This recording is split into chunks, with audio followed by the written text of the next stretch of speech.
Hi everyone, today I'm going to show you how to make gravity into your game. And well, first of all, we'll go to create, and I think we're going to use the scratch cat as our sprite, which will fall down. And we'll paint a sprite called ground. I'm just going to remove my image here so you can see that. Ground. Um, and well, we're going to draw it in black with no outline, like this, and centered. And then x is going to be 0 and y negative 180. And this makes that it's at the ground. So put it back here. Okay.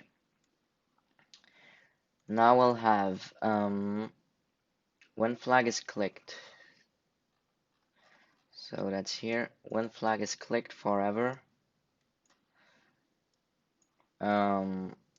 If not touching ground. So that means if it's in the air like now. Oops. If not touching ground. Here touching. Oh, spread. Wait. Oh, sorry. I took the wrong one. I made the gravity for the ground instead for the sprite one. So when flag is clicked forever, if not touching ground, then we'll change y by -4. Okay, that's pretty good. But we want it when it's in the air to fall down not at a constant speed, but that it gets faster every time. So, I mean, every second that it falls down faster, not like this. So for that, we're going to make a variable called gravity. By the way, this is going to be our own only variable.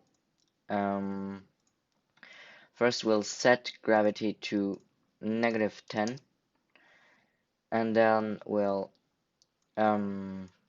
change y by gravity, so it will fall down a bit quicker than now, and then change gravity by -1. So as you see here, well, first I'll change it back to -4 so we can compare it easier. As you see, it falls down quicker.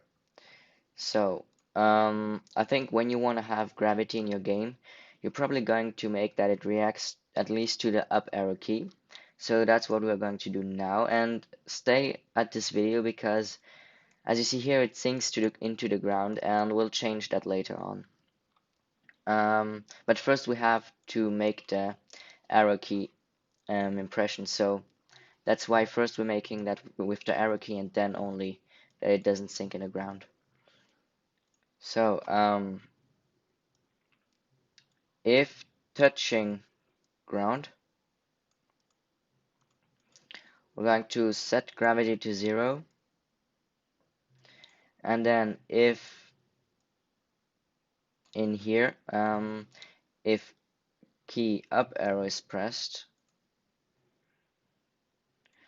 then set gravity to the 10. Yeah, I think set gravity to 11. So you have to make as much as you want it to jump, and then change y by gravity in here. And then, as you see here, oops, first we're going to put it in here. It falls down, and we can jump. And it already has this smooth effect that it doesn't go up, stop, and go down, but it goes up, then gets slower by going up, and then slowly falls down and gets faster by falling down. So now we're going to fix the thing that it sinks into the ground, and it's very easy to do so. We'll only change y by in here, change y by 1. So this makes that if it's touching the ground and you don't press any key, it will go up until it doesn't touch the ground. And here this makes that if it doesn't touch the ground, it will go down until it touches the ground. And so it is in between those two. Now I can show you the gravity. As you see here, it changed wildly. That's because those two oppose each other, and that actually makes it doesn't fall into the ground. So yeah, that's how you add gravity into your game. Very simple. And bye. See you next time.